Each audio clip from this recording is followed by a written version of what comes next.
ओम शांति।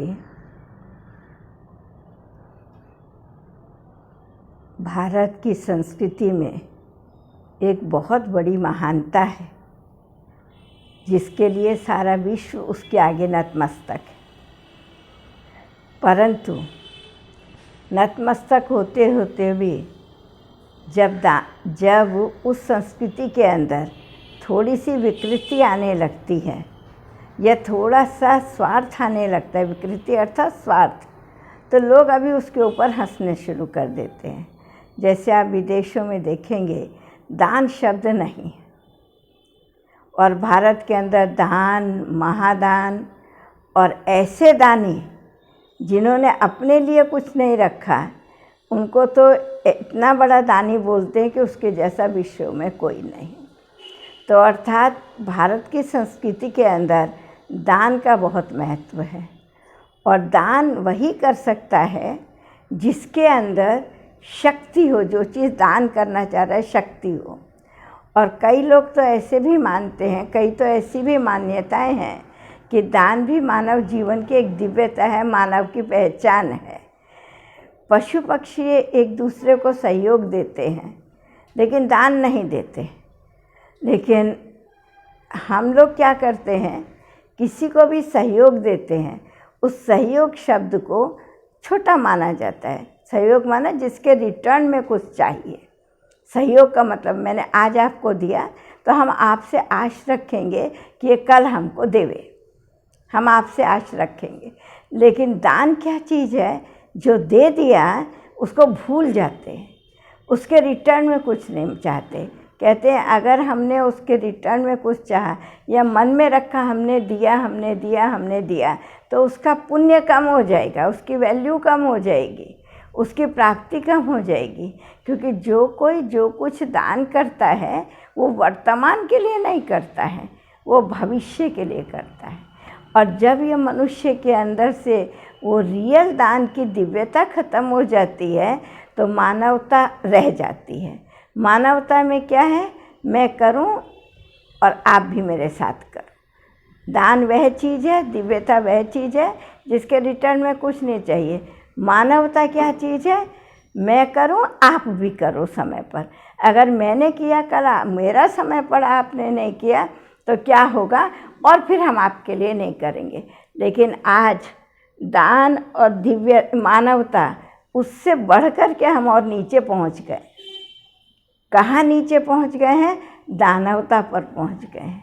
हम किसी का ले सकते हैं, ज़बरदस्त ले सकते हैं, धोखा दे के ले सकते हैं, किसी भी प्रकार से ले सकते हैं, लेकिन हम पहली तो बात मैंने लिया है वो मानने के लिए तैयार नहीं। कितने सारे हमारे पास ऐसे एग्जाम्पल हैं। मैं मेरे जीवन का एक प्रैक्टिकली ऐसे दो बहनें थीं, उन दो बहनों की आपस में कोई जाति की नहीं, ऐसे ही एक कहीं संस्था में जाते थे तो जैसे धर्म बहनें बन जाती हैं ना, तो ऐसे एक जाति के नहीं, संस्था में जैसे। तो वो दो बहनें थी, एक दूसरे के ऊपर इतना विश्वास था। तो उसमें एक जो बहन थी उसका बेटा बहुत ज़्यादा हैरान करता था। जब घर में बाप नहीं होता था, ज़बरदस्त माँ के शरीर पे पहने हुए गहने को ले जाता था, अंदर अलमारी की चाबी ढूंढ करके अलमारी से ले जाता था। तो उसने सोचा पति को बताऊंगी तो ये मारेगा, इसको घर से निकाल देगा, इससे मैं चीज़ को ही छिपा दूं। तो उसने उस बहन को बोला कि भाई ये मेरे अलंकार की पेटी है। तब लॉकर नहीं थे ना, लोग इतनी जल्दी लॉकर में जाते भी नहीं थे। तो अभी तो बैंक के लॉकर में रख कर के निश्चिंत हो जाते हैं ना। तो वो फिर उसने क्या करा, उस बहन के पास में रखवा दिया। मैं दानवता का एक मिसाल आपको दे रही हूँ। ये भारत की वही भूमि है, लेकिन जैसे जैसे नीचे नीचे पतन होता चला गया उसकी रिजल्ट कैसे हो गई। तो वह दान कहाँ आकर के दानवता पर पहुँच गया। तो उसने कहा हाँ रख दो, कोई बात नहीं। लेकिन आपस में एक दूसरे के प्रति इतना विश्वास, जो कहीं साइन नहीं कराया, कागज़ नहीं रखा, कुछ नहीं रखा।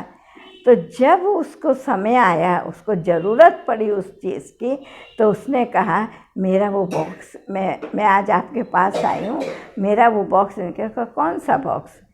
आपने मुझे कब दिया? आप भूल गए हो, किसी और को दिया होगा। बोले नहीं, मैंने तो आपको ही दिया, आप और आपने इस जगह रखा, आप खोल के तो देखो। कहती खोल लो, लो ये चाबी पड़ी है, खोल लो। सचमुच उसने देखा, वहाँ नहीं। और जब उसने बहुत बोला कि बहन ऐसे नहीं करो, कहीं और रख दिया होगा, दे दो, मुझे बहुत ज़रूरत है, तो माना बात कहाँ तक, मारपीट तक आ गई, इतनी दूर बात हो गई। तो कहाँ था दिव्यता, फिर आई मानवता, और फिर आई दानवता। अब क्या होना चाहिए? जो नेचुरल चीज़ है, जो ज़रूरी चीज़ है, वो अभी ओरिजिनल चीज़ पर आनी चाहिए। तो जो ओरिजिनल चीज़ थी, अब उस ओरिजिनल चीज़ को लाने के लिए क्या हो गया, जिस प्रकार से रात्रि आ जाने से फिर तो अंधकार हो जाता है, फिर प्रकाश को आने के लिए तो कुछ आना पड़ता है ना, लाने के लिए, समझाने के लिए वह ज़रूरी है। तो कोई तो अपने जीवन का दान दे देते हैं, अर्थात किसी के लिए प्राण भी दे देते हैं। जैसे देश के लिए हमारे नेताओं ने, हमारे शहीदों ने, हमारे देश के जो सच्चे भक्त थे, देशभक्तों ने अपने प्राण की आहुति दे दी ना, फांसी चढ़ करके। उसको हम क्या कहते हैं? उसको हम बहुत बड़ी महानता और मानवता बोलते हैं कि देखो अगर हो तो ऐसा हो, माँ जन्मे तो ऐसा लाल जन्मे, जिसे अपने लिए लाल नहीं, देश के लिए लाल चाहिए। तो आज हम उसी बात पर करेंगे कि गुण दान, सब दान को महान कहा जाता है। जैसे कोई नेत्र का दान देता है, कहते हो फो, इसने तो इसको संसार दिखा दिया, रोशनी दे दी, इससे बड़ा तो कोई दान नहीं। जो नेत्र दान देता है, कहते उसका दान नहीं। आज शरीर के हर अंग के दान की ज़रूरत पड़ती है। कोई किडनी दान करता है, कोई कुछ दान करता है नहीं, और कुछ उसके रिटर्न में लेता नहीं, तो उसको वो दुआएं देते। वो कहते पैसा तो आज है, ख़त्म हो जाएगा, अगर मैं आपसे पैसा ले लेता हूँ, लेकिन दुआएं होंगी तो मेरे बच्चों को भी, मेरे सबको काम देंगी।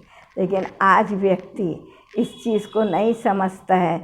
आप सबको एक बात सबको अच्छी तरह से मालूम है, एक मेडिसिन स्टोर पर दवाइयाँ बिक्री होती हैं, सब जानते हैं दवाई 10 या 12 रुपए से ज़्यादा है, बिल्कुल कुछ नहीं है, क्या भी नहीं है इसके अंदर 10-12 रुपए से ज़्यादा है। लेकिन उसको कोई 50, कोई 60, कोई 70, कोई 80 करके उसको बिक्री करता है। अगर कोई गरीब आ जाता है, तो वो उसको देने के लिए तैयार नहीं, कम पैसे, मेरे पास इतना ही पैसा दे दो। कोई ऐसे दयालु होते हैं कि चलो कोई बात नहीं, क्योंकि वो जानता है मुझे इसके पीछे कितना प्रॉफिट है, तो मेरे मूल से कुछ नहीं जाएगा, मेरे प्रॉफिट से ही जाएगा, तो जाने दो, कोई बात नहीं, मैं समझूंगा ये मैंने दान किया, पुण्य हो गया मेरा।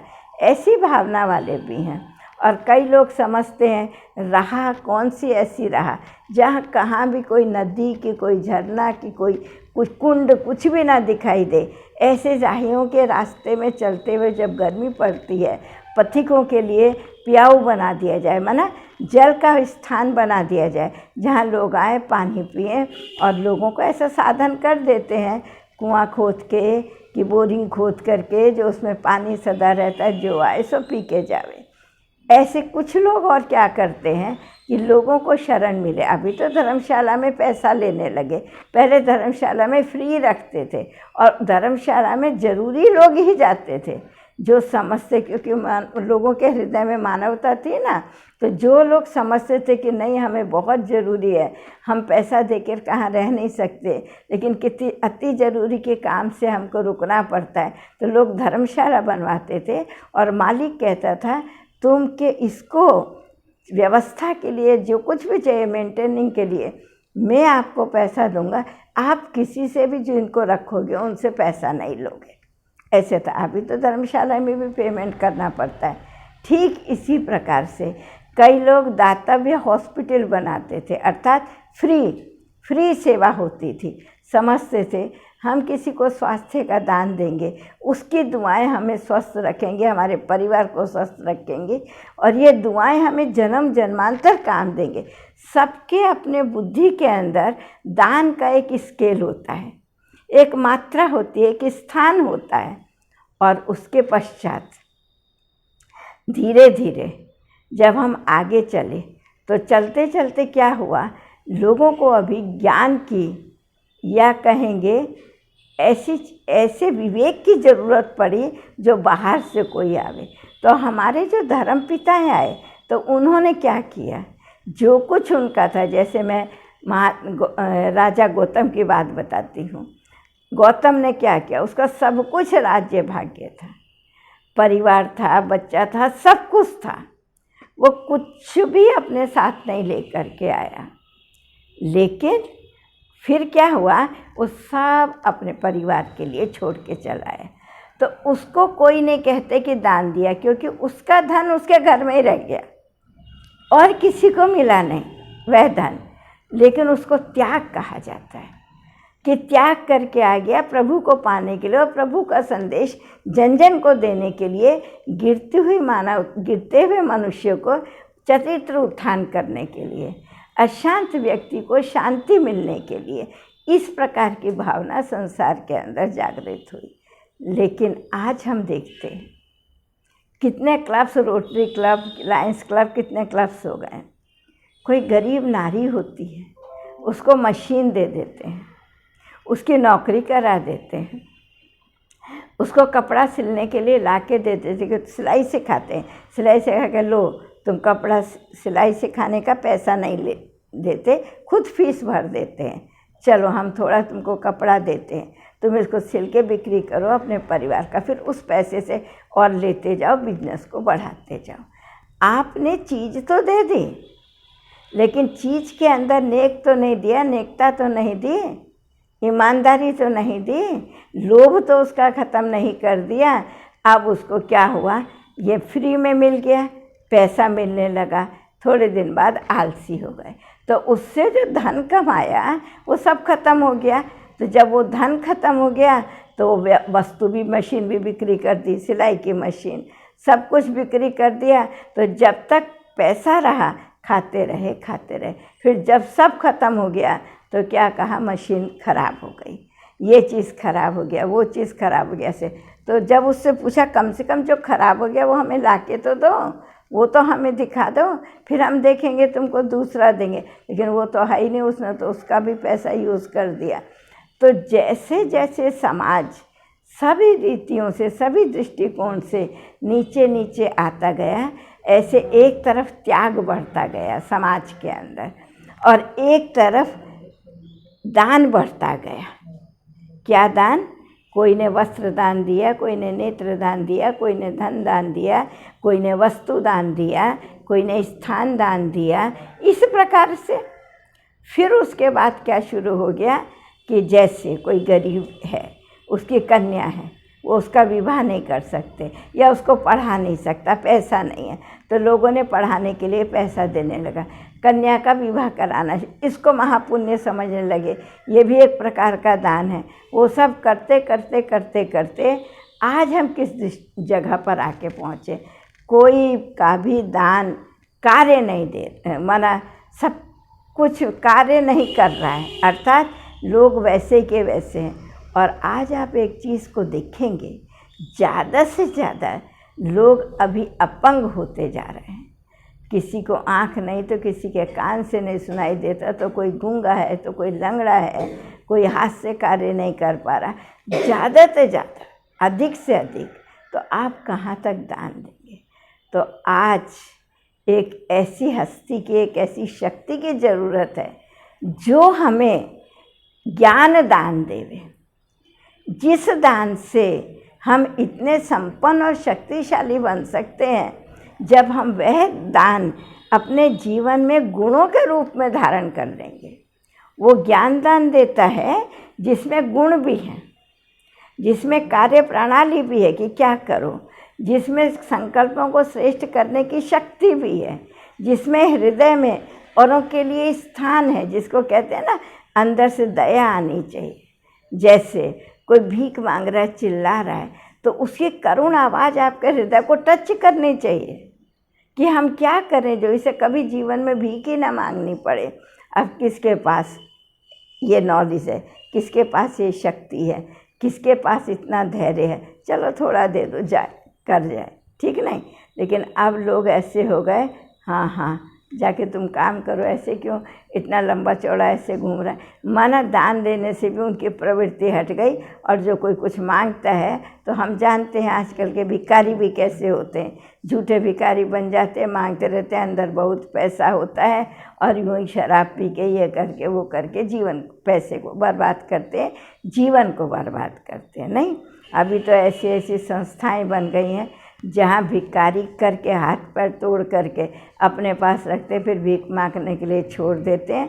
जो वो भीख मांग करके आते हैं, लोगों ने दान के हिसाब से दिया, उसको वो मालिक रख देते हैं, इनको थोड़ा करके ऐसे ही रोड पर छोड़ देते हैं। उनका चरित्र नष्ट कर देते हैं, उनका शरीर नष्ट कर देते हैं, माना हाथ पैर कुछ तोड़ देते हैं या अंधा कर देते हैं, क्या क्या कर देते हैं। माना इतना गिर गया है, दानव से भी दानव और कोई क्रूर दानव जिसको कहते हैं ना, अभी ऐसी स्थिति हो गई है। तो इस सृष्टि का तो कोई विधाता है ना, कोई इस सृष्टि का तो निर्माता है ना, उसके पास तो सारे गुण हैं ना। क्या सदा सृष्टि ऐसी थी? कभी सोचो तो सही। आज से 100 वर्ष के पहले के समय को याद करो। पड़ोसी के पास नहीं होता था, अपने घर से देते थे, चलो ठीक है कोई बात नहीं, ये तुम यूज़ करो। लेकिन वो लेने वाला भी बड़ा सच्चा होता था, उसका दुरुपयोग नहीं होता था। और उसके पीछे जाएं तो अभाव वाले लोग बहुत कम मिलते थे, क्योंकि सबके अंदर सद्भावनाएं थी, कर्मठता थी, करने की शक्ति थी, आलसी नहीं थे, लेने की उनकी दूसरे से इच्छा नहीं थी। सबके पास कुछ ना कुछ था, उसको यूज़ करके उसको बढ़ाते थे। अगर आज से 150-200 वर्ष पीछे चले जाओगे तो आपको रेयर कोई कहाँ मिलेगा, रेयर कोई कहाँ मिलेगा। लेकिन आज तो आप देखिए, घर में बैठे बैठे मनुष्य अपने ही घर में खोखला है, अपने ही घर में ऐसा महसूस करता है जैसे कुछ नहीं। बढ़िया महल है, सब कुछ है उसके पास में, बढ़िया महल है, खूब धन है, नौकर चाकर हैं, रूप की सुंदरता है, विवेक नहीं है, माना दिमाग नहीं है। क्यों? क्या हुआ?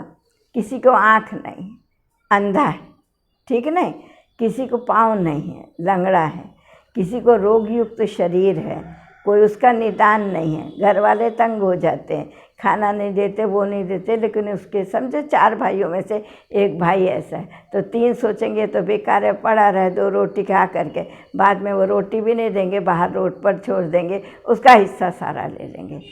जब मनुष्य भगवान तेरा भी मेरा, मेरा भी मेरा और इंसान तेरा भी मेरा, जब ऐसा सब कुछ हो जाता है, तब फिर इस सृष्टि का रचयिता, निर्माता, विधाता, क्या आप ये सच मान सकते हैं? इस संसार में कोई ऐसा समय था, कोई ऐसे व्यक्ति थे, कोई ऐसी दुनिया थी जहाँ किसी को भी किसी के सहयोग की ज़रूरत नहीं थी, सब संपन्न थे, सब सुखी थे। इसके लिए मैं आपको धीरे धीरे एक एग्ज़ाम्पल देती हूँ, कैसे कैसी भावनाएं जागृत होती हैं। एक एग्ज़ाम्पल देती हूँ, आप देखो, ध्यान से सुनिए, ध्यान से सुन के देखिए, जो कह रही हूँ वो ठीक लगता है। आप हमेशा देखिए, दुखी होने के लिए औरों की ज़रूरत है, दुख औरों के साथ चाहिए, आनंद अपनी चीज़। आप बैठ कर के सोचो, मुझे भगवान ने क्या क्या दिया है, मैंने क्या क्या पाया है। सोचो, विचार करो। आनंद आप अपने से अपने आप ले लेते हैं। दुखी कब होते हैं? इसने ऐसे बोल दिया, इसने ऐसे कर दिया, इसने मेरा ये ले लिया, इसने मेरे साथ ये धोखा हो गया, ये सब बातें सोच सोच के आप दुखी होते हैं। तो सदा याद रखो, दुख औरों की चीज़ है, आप क्यों लेते हो? और लो भी नहीं, देओ भी नहीं, जो कल आपको दुखी होना पड़े। कहते हैं ना, कोई व्यक्ति बहुत हैरान होता है, कोई बिल्कुल खाली होता है, माना बिल्कुल गरीब होता है, कहते हैं हाँ, करते समय सोचा नहीं, आज सोच रहा है, इसके साथ ऐसा किया, इसके साथ ऐसा किया, इसके साथ, इसलिए इसका सब लुट गया। तो इसलिए कहते हैं, आप जब जाएंगे, कुछ भी यहाँ से नहीं लेकर के जाएंगे, ना कोई लेकर के गया। सिकंदर देखा ना, विश्व सम्राट बनने जा रहा था, गया तो खाली हाथ गया ना। तो कोई ना यहाँ से लेके गया है, ना कोई ऊपर से कुछ लाया है। यहाँ जो कर्म करे हैं, हाथों की कर्मों की रेखा बताती है, तूने ये किया है, ये पारा है, ये किया है। ये कर्म हाथों से ही किए जाते हैं, फिर रेखा भी हाथों में ही रह जाती है।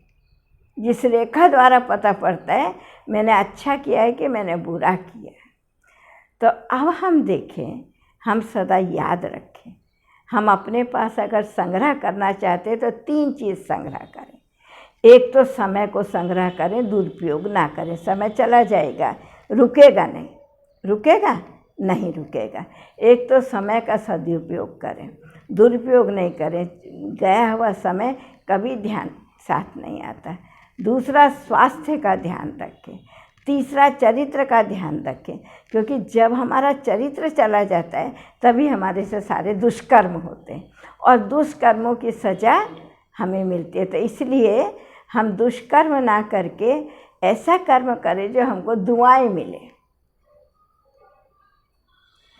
अगर आपने बेईमानी से या ठगी करके या कम तोल के, कम माप के या इधर का सड़ा गला दे करके आपने धन कमा लिया, लेकिन वह धन जब आपके घर में आएगा तो क्या करेगा?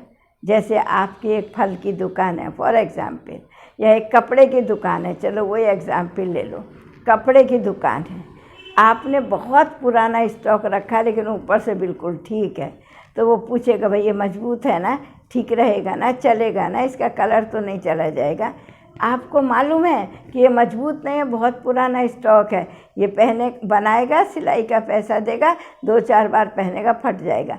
तो वो कहेगा कि मैंने आपकी दुकान से लिया। तो बोलेंगे क्या सबूत है? आप लाओ, क्या सबूत है? कोई बिल हो, कोई पूछो, बिल दिया ही नहीं है, बिल लाएगा कहाँ से? कहेगा मेरी दुकान से नहीं लिया, जबकि दिया उसको जानबूझ करके।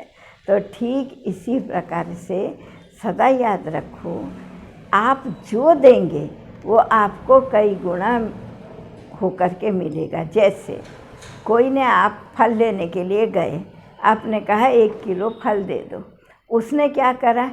एक ख़राब फल, उसको मालूम है ये मेरा एप्पल ख़राब है, तो एक ख़राब फल नीचे में रख दिया, ऊपर से 4 अच्छे लग दिए। 4 अच्छे आपको भूल जाएंगे जब निकालेंगे, एक खराब, उसको कितना नेगेटिव वाइब्रेशन, कितने बोल भेजेंगे, ऐसा है, इसका ये हो जाए, इसका ये हो जाए, इसका ये हो जाए, कितनी बद्दुआएं आप देंगे। तो अगर आप किसी के साथ ठगी करते हैं वो आपको कितनी बद्दुआएं देंगे। तो आपके घर में क्या आया? धन तो आ गया, साथ के साथ बद्दुआएं भी आ गई। तो याद रखो, अब चेंज हो रहा है समय, हमें भी समय के साथ चेंज होना पड़ेगा। अर्थात यह जो दुनिया आज चल रही है, त्राही त्राही कर रही है, ये यही रूप क्या सदा चलता रहेगा? वो जो इस सृष्टि का रचयिता है, निर्माता है, वो क्या चुप बैठ के देखता रहेगा? किसी ने तो बनाई है ना सृष्टि, वो क्या चुप बैठ के देखता रहेगा? और आप ऐसे ही करते रहेंगे, सब दिन होत ना एक समान। जो जन्मा है वो वृद्ध होगा, और जो वृद्ध नहीं भी होता है वह भी जाता है, जो होता है वह भी जाता है। माना आया सो जाएगा, राजा रंग फ़कीर। क्या जाएगा आपके साथ? आपके श्रेष्ठ कर्मों से मिली हुई दुआएं आपके साथ में जाएंगी। क्या जाएगा आपके साथ में? पुण्य से कमाया हुआ धन फलीभूत होकर के वह आपके साथ में, माना आपने जो दान किया है, धन का पुण्य से कमाया, फिर उसका दान किया, वो अगले जन्म में आपको धन पदम गुणा होकर के मिलेगा। तो माना वही जाएगा, फिर आप वही लेकर के इस तरह पर आएंगे। लेकिन हम कैसे दान करें, क्या करें? तो आप एक समझ लीजिए, कहावत है, खैरात घर से शुरू होती है। अगर आज मेरे गेट के आगे कोई भिखारी आया है और मेरा दिल है इसको भिक्षा देने के लिए, तो कभी भी हम पड़ोस में, रुको भाई रुको, मैं थोड़ा जाती हूँ, पड़ोस से 1 मुट्ठी ला के चावल देंगे? कभी नहीं देंगे। या 1 रुपया ला करके हम दान करेंगे? नहीं। जो अपने घर के अंदर है, चाहे मुट्ठी चावल देना हो, जो अपने घर के अंदर है वही देंगे। इसलिए कहा जाता है दान घर से शुरू होता है। अब जिस दान की ज़रूरत है, क्या आप अपने आप से प्रश्न पूछिए, ऐसी दुनिया चाहते हो जिस दुनिया में कोई भी अभावग्रस्त ना हो, कोई भी रोगग्रस्त ना हो, कोई भी अंग विहीन ना हो, या कहेंगे जिसको कहेंगे कोई भी अपाहिज ना हो या कोई भी किसी के ऊपर आधारित ना हो, सब अपने में संपन्न हो, तो हम सुखी, हमारा पड़ोसी सुखी, हमारा संबंधी सुखी, सब वातावरण सुखी, तो क्या होगा, वो हमें भी तो वही प्राप्त होगा ना।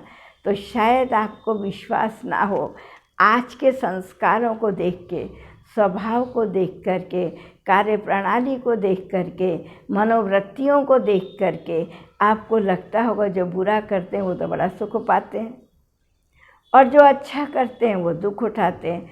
चलो छोड़ो, अच्छाई को किसने दिया है, दिखाने के लिए मंदिर बना दो, मंदिर में चढ़ावा चढ़ा दो। हाँ, कोई आए तो गुरुजी महात्मा जी का सम्मान करके उनको दक्षिणा दे के भेज दो, इतना ही लोग करना शुरू करते हैं।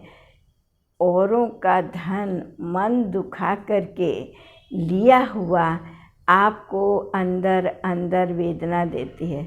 संबंधों में सुख नहीं, बच्चों में गुण नहीं, धन अति खर्चा हो रहा है लेकिन उस खर्चे का कोई मूल्य नहीं।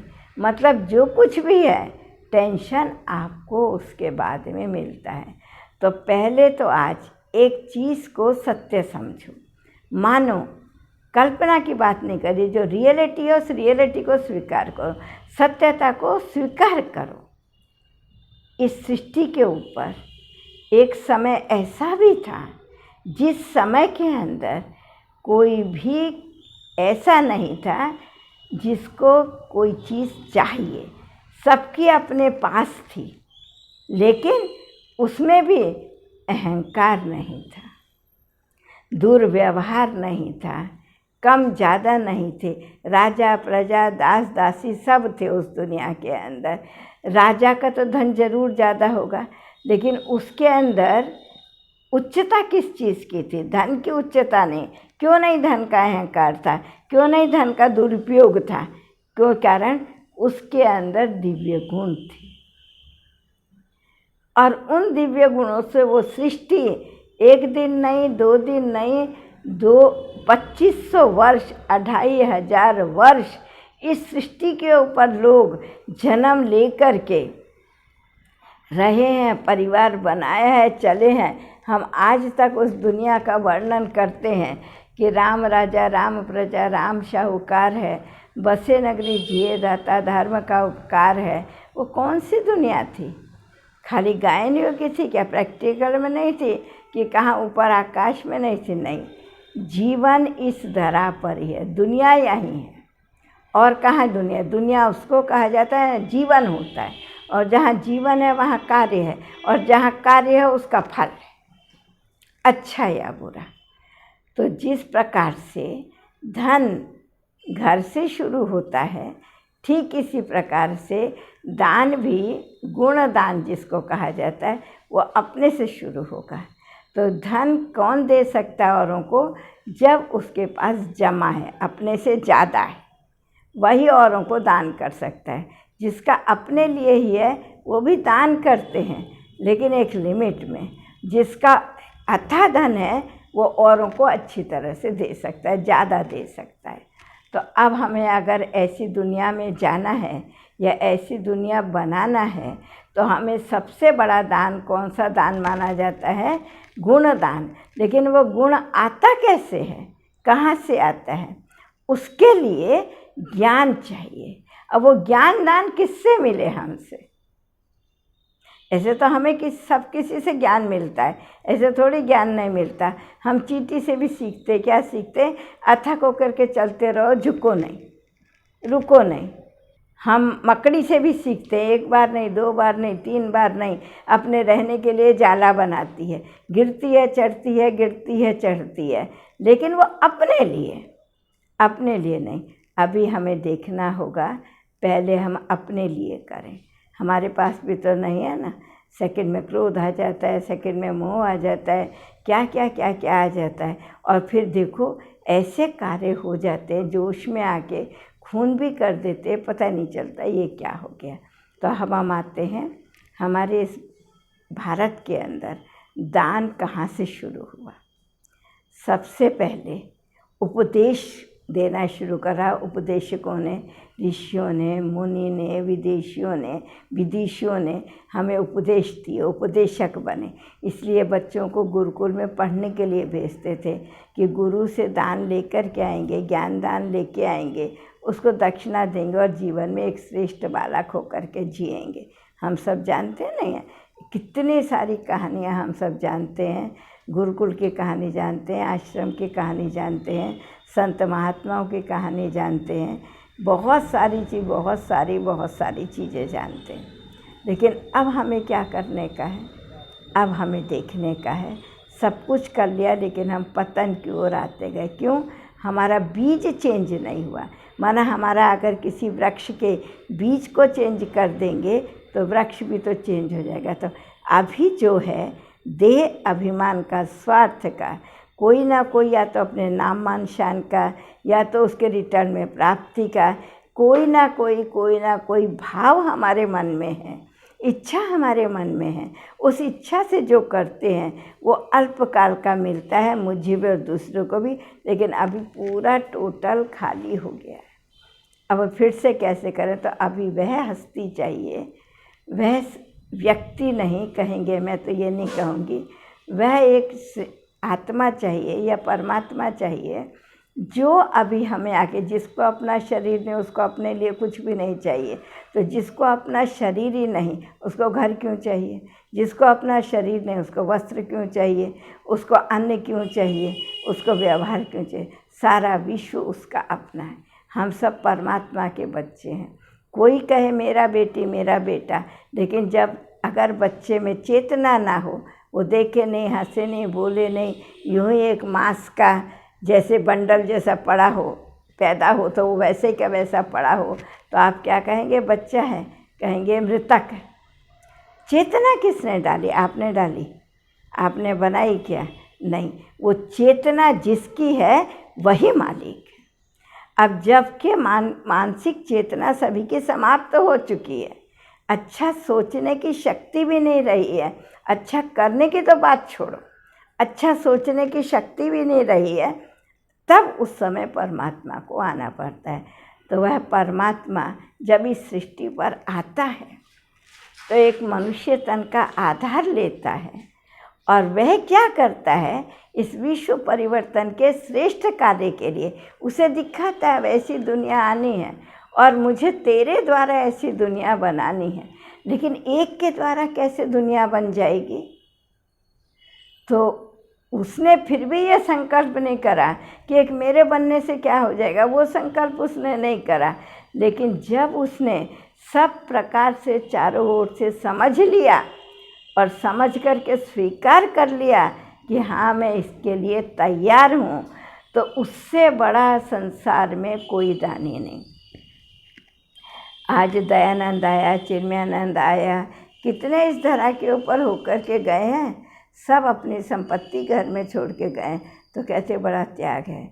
लेकिन वह दादा लेखराज जिसका गुण और कर्तव्यवाचक नाम प्रजापिता ब्रह्मा रखा, वो कुछ भी कहाँ छोड़ के नहीं आया। उसके अपने घर में ही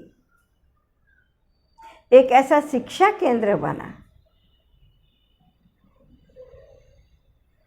उस शिक्षा केंद्र के अंदर परमपिता परमात्मा उसके तन में, तो उसका धन भी यूज़ हुआ, उसकी संपत्ति भी यूज़ हुई, उसका परिवार भी उसमें कोई रहा, कोई छोड़ करके गया, लेकिन उसने कुछ भी अपने और अपने परिवार के लिए नहीं रखा। जो छोड़ के गए उनको कुछ नहीं दिया। तो कहते हैं दानी तो बहुत देखे, महादानी तो बहुत देखे, लेकिन ऐसा दानी जिसके लिए कोई और शब्द मुझे भी नहीं समझ में आ रहा है, भाव आ रहा है लेकिन शब्द नहीं समझ में आ रहा है जो आज को दे, तो जिसके भेंट में दूसरा कोई नहीं हो। जैसे परमात्मा हमें जो कुछ देता है कभी उसके रिटर्न में नहीं चाहता है, ठीक वैसे ही प्रजापिता ब्रह्मा ने न भगवान से चाहा न हमसे चाहा, क्योंकि कर्म का विधान है, करूँगा तो पाऊँगा, ये तो विधान है। तो अभी परमात्मा पिता ने आकर के कहा है कि बच्चे अभी समय है सबसे बड़ा दान धन दोगे समाप्त हो जाएगा, दुआ दोगे एक लिमिट तक रह जाएगी, फिर अच्छे काम करोगे तो उसको आप दुआ दे सकोगे। लेकिन ऐसी चीज़ मैं तुमको दे दूं जो समाप्त होए नहीं, आप जितना दोगे उतना बढ़ेगा, जितना दोगे उतना बढ़ेगा, बढ़ता जाएगा बढ़ता जाएगा। वो क्या चीज़ है? तो अब वो हम आते हैं कि वो है वह ज्ञान, और उस ज्ञान से बने हुए जीवन के कर्मों द्वारा गुण, वह शक्तियाँ जो हम अपने जीवन में जमा करते हैं। तो पहले हम अपने पास जमा करें, क्या क्या हमारे पास जमा करें, और जमा करने का तरीका कौन सा है, और जमा करने का प्रत्यक्ष प्रमाण कौन सा है। अब हम इसलिए इसको कहेंगे, इसीलिए जो दान अविनाशी हो जाता है उसको महादान कहा जाता है। जिसकी तुलना में जो हर कोई नहीं कर सकता, उसके लिए सच्चा मन चाहिए, दृढ़ संकल्प चाहिए, एक ऐसा तप चाहिए जिसकी कोई सीमा या गिनती नहीं, मैंने इतना किया, मैंने इतना किया, इतने समय मौन रहा, इतना समय तप करा, नहीं। तो पहली चीज़ हमारे को क्या करना पड़ेगा, मन, वचन और कर्म। हम इन 3 चीज़ से दान करते हैं। मन से क्या करते हैं, हम दुआएं देते हैं। वचन से क्या करते हैं, किसी को रास्ता बताते हैं। जैसे एक फॉर एग्जाम्पल, कोई गरीब का बच्चा है, बहुत बच्चे मेरे पास आते हैं, आपको मानो या न मानो, इस भारत की धरती पर ऐसे शिक्षक होके चुके हैं जो बच्चों को ट्यूशन पढ़ाते थे उनके घर में आके। पहले स्कूल बहुत कम होते थे ना, ऐसे ही जो पढ़े हुए लोग होते थे जिनको गुरुजी कहा जाता था, उनके घर में बच्चे आके पढ़ते थे, लेकिन बच्चों से फीस नहीं लेते थे। कहेंगे अगर हमने ज्ञान के रिटर्न में फीस ले ली तो हमारे ज्ञान की कोई वैल्यू नहीं होगी, समाप्त हो जाएगा हमारा पुण्य। हमने पुण्य किया है तो वह पुण्य हमारा समाप्त हो जाएगा, इसलिए वो कभी फीस नहीं लेते थे उसको पुण्य। हाँ, जब वो बच्चे पढ़ के बड़े हो जाते थे और फिर योग्य बन जाते थे, समाज को कुछ देने के लिए योग्य हो जाते थे, तब उनको दुआएं मिलती थीं, और वह दुआओं से उनका परिवार भी वृद्धि को पाता था और परिवार भी सुख पाता था। तो परमात्मा पिता ने एक ऐसा विद्यालय खोला है जहाँ ज्ञान दिया जाता है, दान नहीं।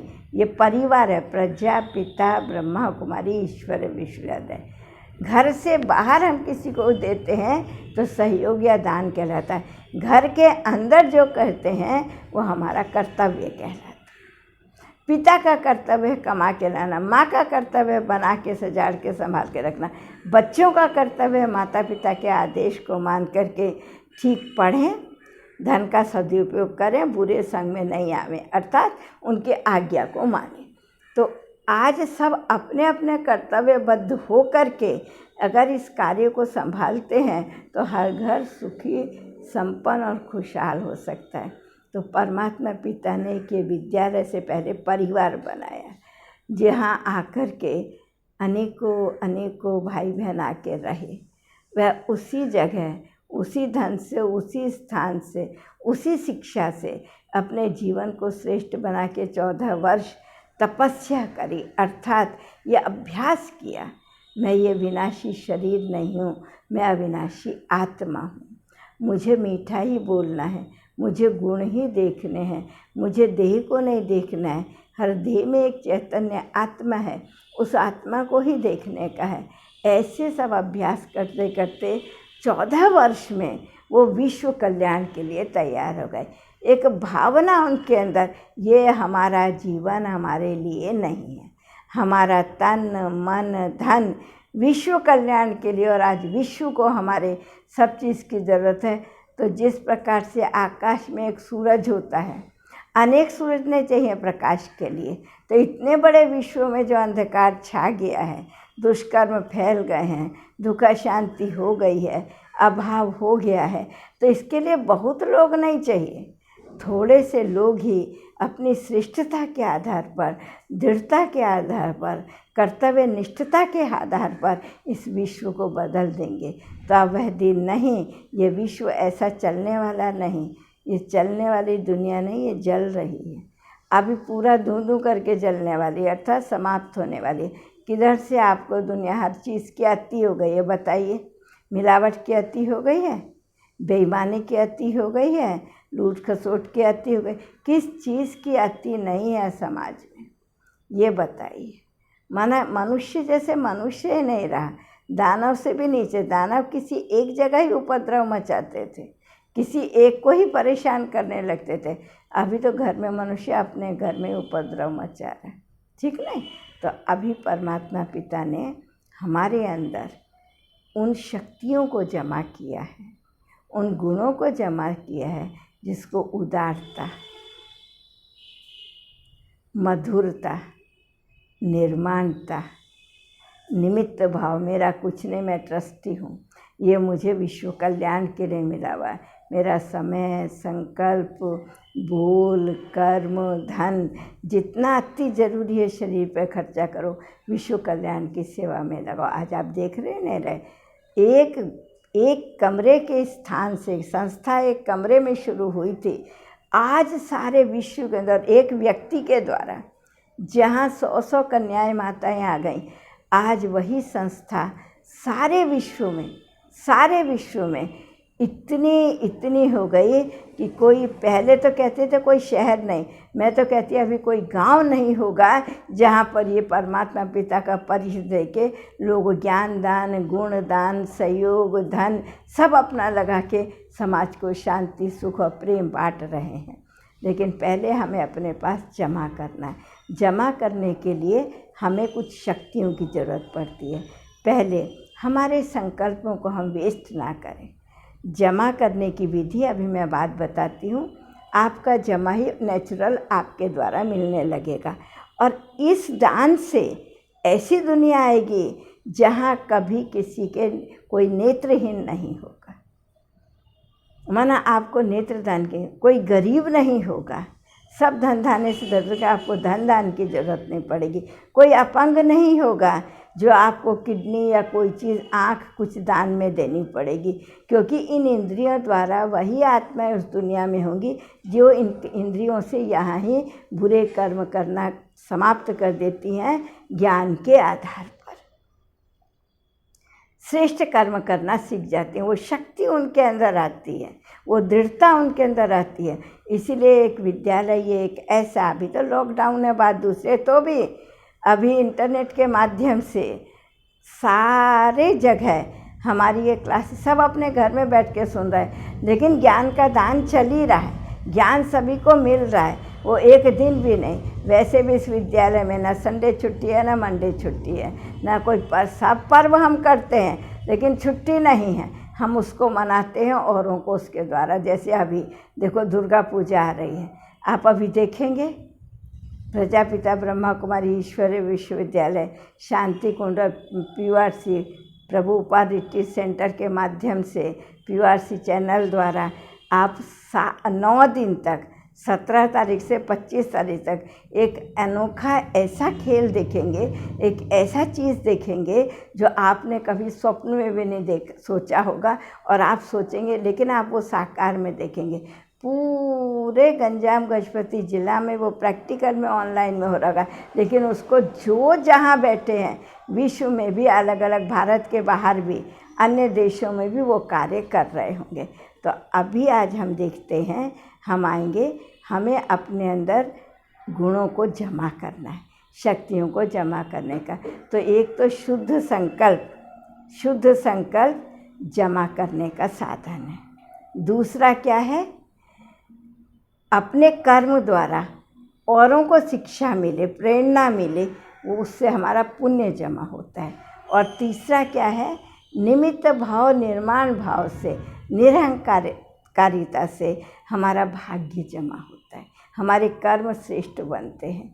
तो हम जमा करने की शक्ति अर्थात समाने की शक्ति, सहयोग की शक्ति, अपने व्यवहार से, अपने संपर्क से औरों को भी जो हम बनाते हैं, एक तो ज्ञान दे के बनाते हैं, दूसरा धन लगा के बनाते हैं, तो एक से दूसरा, दूसरे से तीसरा, आपको विश्वास होगा आज लाखों नर नारी अपने परिवार में रह करके ये गुण दान करने का काम कर रहे हैं, जो महादान है वह दिन दूर नहीं। अब इसी विनाश काल अर्थात इस घोर अंधियारी रात के बाद ऐसी दुनिया आने वाली है जिस दुनिया के अंदर ना कोई किसी चीज़ का कोई अभाव नहीं होगा। रूप की सुंदरता होगी लेकिन भ्रष्टाचार नहीं होगा, दृष्टि किसी की खराब नहीं होगी। धन की प्रचुरता होगी लेकिन धन के ऊपर किसी का आकर्षण नहीं होगा, ठीक नहीं। श्रेष्ठता होगी जीवन के अंदर परंतु अहंकार नहीं होगा। व्यवहार इतना सुंदर होगा कि नर नारी जीव जंतु सबके सब क्या होंगे, अपने जीवन के अंदर में इतने खुशहाल होंगे। तो चलिए आज आपका भी इस दुर्गा पूजा के मास में आवाहन करते हैं। आप तो देवियों को देखेंगे ही देखेंगे, लेकिन दुर्गा पूजा के मास में आज से ही वो देवियों का आपको चित्र दिखाना शुरू करेंगे। 17 तारीख है, 17 तारीख से आप 25 तारीख तक देखेंगे। फिर ईश्वरीय विश्वविद्यालय के जहाँ भी आपके पास मिले, गांव में कहाँ भी, सब जगह हैं। नहीं तो कहाँ से भी नेट से फ़ोन नंबर एड्रेस लेकर के आप संपर्क कर सकते हैं, उसके द्वारा आप लाभ ले सकते हैं। मैं लास्ट में आपको दो तीन बातें ऐसे ही बताती हूँ। कभी मत सोचिए कि मैं अच्छा करता हूँ, किसने देखा अच्छे का फल। यह आप अच्छी तरह से जान लीजिए। अगर आपने विधि पूर्वक बीज बोया है और धरती ठीक है, आपने खाद्य पानी उसकी सुरक्षा ठीक करी है, ज़रूर है। ठीक इसी प्रकार से करके आपको अहंकार नहीं आया, आपने रिटर्न कुछ नहीं मांगा, तो ज़रूर है वह आपका बीज जो आपने किया है, चाहे संकल्प, चाहे बोल, चाहे कर्म, चाहे धन, वो फलीभूत होगा। और वह क्या बनेगा, 1 से 2, 2 से 4 बनते बनते सारा विश्व एक गुणवान विश्व बन जाएगा। तो आप तैयार हैं उस बगीचे में चलने के लिए? आप तैयार हैं उस दुनिया को बनाने के लिए? आप इच्छा है आपकी कि ऐसी दुनिया आनी चाहिए जैसी दुनिया आप अभी देख रहे हैं? ये आपको मैं एक सपना नहीं दिखा रही हूँ कि आपको ये ऊपर की बातें नहीं कर रही, सत्यता। अगर अभी नहीं तो कभी नहीं, फिर आपको पछताना पड़ेगा। तो गुणदान ऐसी चीज़ है जहाँ आने वाली दुनिया में 2500 वर्ष तक, क्या 3750 वर्ष तक आपको किसी से भी किसी के प्रकार के सहयोग नहीं ज़रूरत पड़ेगा। और जब आप आएंगे, जब आपके जो साथी होंगे वह भी अपने में संपन्न होंगे और धीरे धीरे आप क्या करेंगे, आगे औरों को भी बनाते चले जाएंगे। तो इसलिए शुभकामना, शुभ भावना यही है कि आप खुद बनो, औरों को बनाओ। यही ज्ञान दान सबसे ज़्यादा करो जिससे और किसी दान की ज़रूरत ना पड़े। आप ना दुखी अशांत होंगे, ना आपका पड़ोसी, ना कोई। इसी शुभकामना के साथ, इसी शुभ भावना के साथ आप ज़रूर इस शिक्षा को ग्रहण करके या इस चीज़ को हृदयंगम करके स्वीकार करके आज से अपने कर्मों को श्रेष्ठ बनाते जाइए। वह श्रेष्ठता ही दिव्यता बनेगी, वह दिव्यता ही वो दैवी दुनिया आएगी। या आपका ये जीवन यहाँ सुख शांतिमय बनेगा, जो आपको अभाव होते भी अभाव अनुभव नहीं होगा। खुश रहो, सुखी रहो, स्वस्थ रहो, औरों को भी खुशी, सुख और स्वास्थ्य देते चलो। ओम शांति, ओम शांति, ओम शांति। प्रभु से मिला है जीवन, प्रभु को कर दे अर्पण। प्रभु से मिला है जीवन, प्रभु को कर दे अर्पण। सबका भला हम करते चले,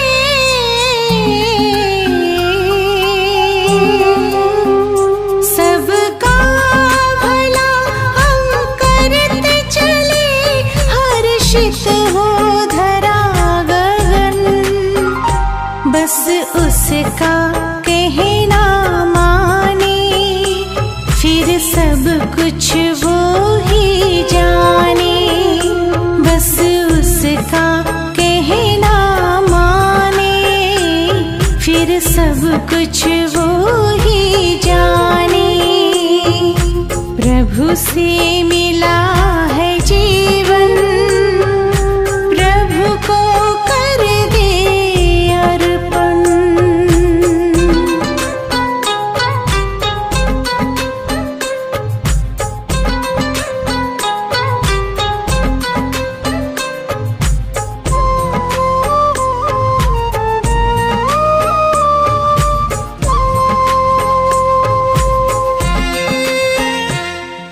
जहाँ जहाँ कदम पड़ते हैं, साथ साथ वो चलते हैं।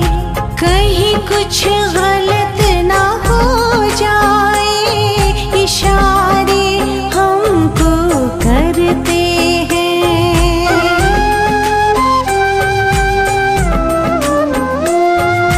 जहाँ जहाँ कदम पड़ते साथ वो चलते हैं, कहीं कुछ